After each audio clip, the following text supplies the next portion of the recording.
일단 뭐 전독하고 전주 얘기가 나왔으니까 계속 하대로 해서 그 전독의 그 지역 생산 부분 있잖아요. 예. 요거하고 이제 그 말씀하셨지만은 주민 변동에 지금 역동성이 좀 낮다고 하는데 이 전주하고 전독 지역의 그 지역 부동산 전국적인 평가는 아까 두루뭉실하게 말씀을 해주셨는데 그걸 한번 구체적으로 말씀해 주시죠. 이 이야기는 전북특별자치도와 관련된 저의 전망입니다.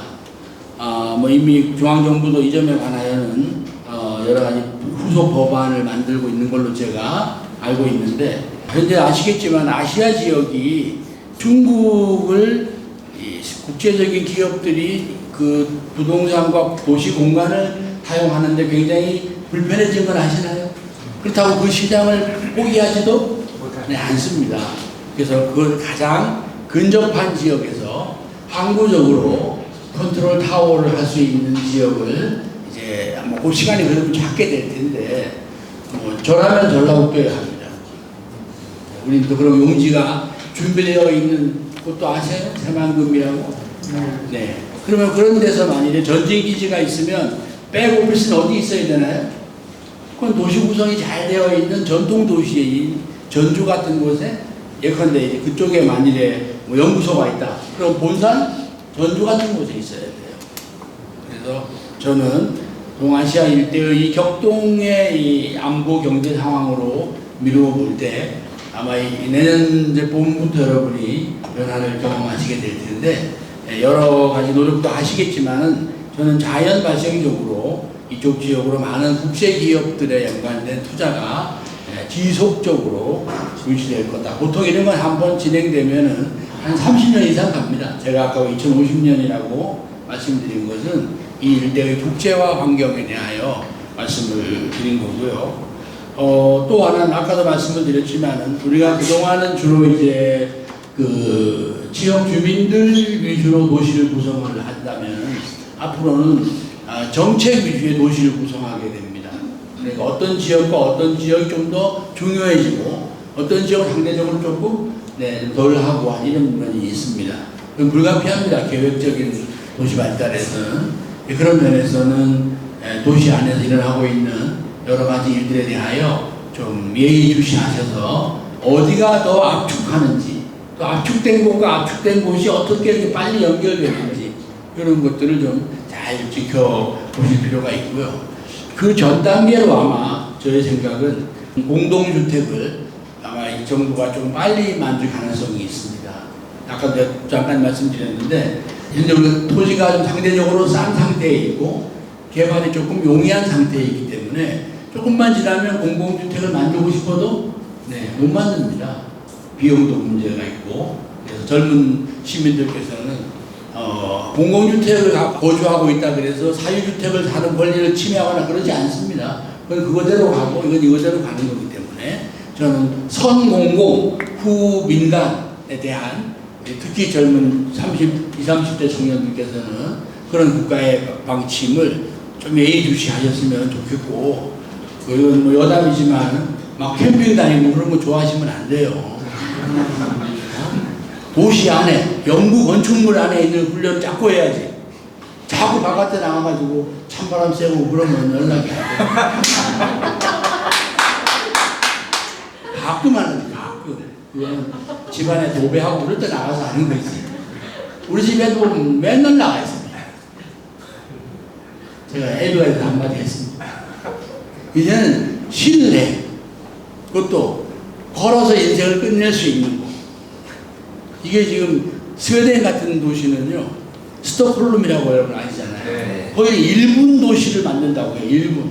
1분만 움직이면 일생이 해결되는. 뭐 9분 도시 하는 데도 있고, 제일 많은 늦게 걸리는 도시가 15분인가 그래요. 근데 막 15일씩 밖에 나가 있으면 어떻게 해? 이게 다른 얘기지만은 이 모든 일의 본질에는 코로나가 있습니다. 그래서 지금 계속 어느 나라를, 원인 나라를 찾습니까? 안 찾습니까? 반드시 찾습니다. 이대로 안 넘어가요. 워낙 많은 희생을 당하기 때문에. 그걸 찾는다는 건 뭘 말합니까? 함부로 돌아다니지 말아라. 어디를? 뭐 낯선 곳을. 그리고 주로 웬만하면 바깥에 나오지 말아요. 있는 곳과 있는 곳을 연결은 하되 한 대 돌아다니지 말라고. 이게 도시를 바꾸며 더불어서 이제 아시겠지만은 자본을 누구에게 넘겨주는 건가요? 20, 30대에게 넘겨주는 겁니다. 아셨나요? 네. 우리는 허당입니다. 그럼 어떻게 하겠어요? 시대가 그런 거예요. 그러니까 이 모든 도시를 바꾸고 운영 방식을 바꾸고 이 모든 중심에는 MZ세대가 있습니다. 그 사람들이 새로 만들고 가거든요. 화제를 좀 약간 축소를 해서 그 전주시 부분으로 축약을 해서요. 예. 보통 사람들 같으면은 시내 아파트 하나 정도 이제 가지고 있는데 그 전주시 일원회가 앞으로 예. 부동산시장 전망 전주시로 축약을 해서 예. 그건 어떻게 생각하시나요? 요건 이제 공익적인 내용은 아닙니다. 제가 뭐 투자 전략가로서 드리는 말씀이니까 그 점을 감안해서 말씀을 좀 드리고 싶은 것은 현재 45세 이상 국민들께서 그러니까 대체적으로 볼 때 도시 변화에 기여를 얻을 가능성이 있을까요? 크게 없을까요? 쉽지 않아요. 그래서 이럴 때는 내가 활동을 하거나 콘텐츠에 관여하지 못할 때는 뭐라도 가지고 계셔야 돼? 토지 소유권이라도 가지고 계시거나 공간을라도 가지고 계시는 게 효과적입니다. 그래서 이건 이제 연세가 또 드시고 이런 거를 대비해서 본다면 지금 우리 대체적으로 우리가 한 2억 원, 25평 부처형 면적 25평 기준으로 2억 원에서 6억 원대의 스펙트럼을 가지고 있는데요. 이거 제 소견이에요. 제 소견인데 한 5년만 지나면 이게 약 5억에서 9억으로 스펙트럼이 이동할 가능성이 있습니다. 전체 스펙트럼이. 그래서 우선 누구보다도 40대 장년들, 50대 장년들께서는 가족을 감안하여 조금 공간을 할 수만 있으면 네, 지금 제가 전용 25평 말씀드렸잖아요. 지금 한 전용 뭐 20평이나 이런 데 계시는 분들은 요럴 때 안 늘리시면 한 칸 느는 비용이 갈수록 어떻게 될까요? 제 말의 취지로는. 네, 높은 평일수록 이 산이당 가격이 빨리 올라갑니다. 그래서 가능하면 뭐 다 형편이 같지는 않지만 한 사람에게 가장 적당한 그 경제적이고 쾌적한 평수는 저희들 연구는 약 6평으로 되어 있습니다. 그럼 4분이 사시면 전용입니다. 전용. 4×23 얼마예요? 흔히 하는 말로 80제곱미터짜리를 말해요. 전용으로. 이런 거는 지금 준비 안 하시면 나중에는 아까 제가 말씀드린 그 구간으로 넘어가서 5억에서 8억 구간에 가서 한 5년 안에 그럴 가능성이 저희 소견은 아주 농후합니다. 그러니까 그런 것도 좀 염두에 두시고 다음에 이 공공아파트가 곧 여러 가지로 공급이 될 텐데 이 공공아파트는 이제 옛날 다른 나라 사례를 지켜보면은 일정한 시간이 지나면 그 공공아파트를 살고 계신 서민이나 젊은이에게 우선적으로 분양하도록 기회를 드리고 정 안 되면 돈도 빌려줍니다. 다른 나라의 경우는. 제가 볼 때 우리도 그럴 가능성이 아주 높기 때문에 여러 가지 뭐 좀 불편하고 원래 공공아파트가 내가 원하는 장소에 딱 나올 가능성은 별로 없어요. 하지만 중요한 건 뭐예요? 가서 점유하고 생활하고 하는 게 매우 중요하거든요. 실내로 들어가는 거 아셨어요? 제가 오늘 변인으로 강조하는 게 뭐예요? 실외, 실내. 실내. 네. 다닐 때도 실내와 실내를 연결하면 걸어갈 준비를 해야 돼. 습관이 되면 안 돼. 막 돌아다니고. 다닐 때도 추녀 끝으로 다닌다든가, 복도로 다닌다든가, 이런 걸 저희가 회랑형 경제라 그래요. 회랑형. 여기다 랑은 뭐예요? 낭하, 복도 그런 뜻이라고요. 아셨죠? 네. 백화점도 가면 어때요? 갈수록 그 안에서 돌아다니게 만들잖아요. 이렇게. 그러니까 여러분이 다른 얘기지만 이제 작은 규모의 미니 빌딩이나 또는 도시와 도시 사이 중간쯤에 토지 형질 변경을 해가지고 거기다가 옛날 같은 뭐 주유소를 만들거나 또 옛날 짜장면집을 만들거나 그러시면 연락 안 돼요. 집과 집은 뭐할수록 좋다? 붙어 있을수록 좋아요. 담이 있을수록 가치가 뭐한다? 떨어집니다. 또 평지보다는 뭐할수록 위로? 미분, 적분. 적분 아시죠? 적분? 수학용어로. 적분해야 돼, 위로 이렇게. 그래서 여러분이 저 마드리드나 뭐 무슨 파리나 가보면 골목이 좁아요, 안 좁아요? 무지 좁습니다. 그리고 높아요, 안 높아? 높아요.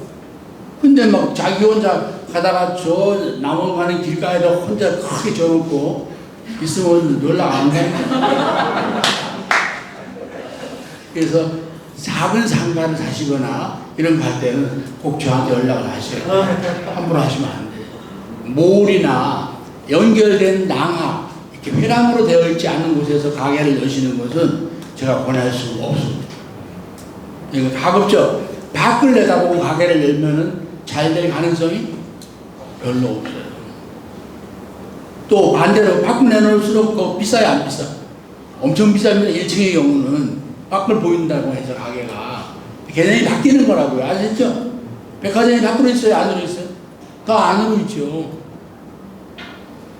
그러니까는 상가용 건물을 하더라도 단위가 가급적 큰 곳에 가서 안을 보고 있는 것을 뭐 하시려면 하시더라도 아무튼 상업용 건물 상가는 신중에 신중을 기해서 하셔야 돼요. 우리가 아무리 전국의 수도가 되더라도 네, 상업 활동은 점점 가면 갈수록 어디를 향해서 가요?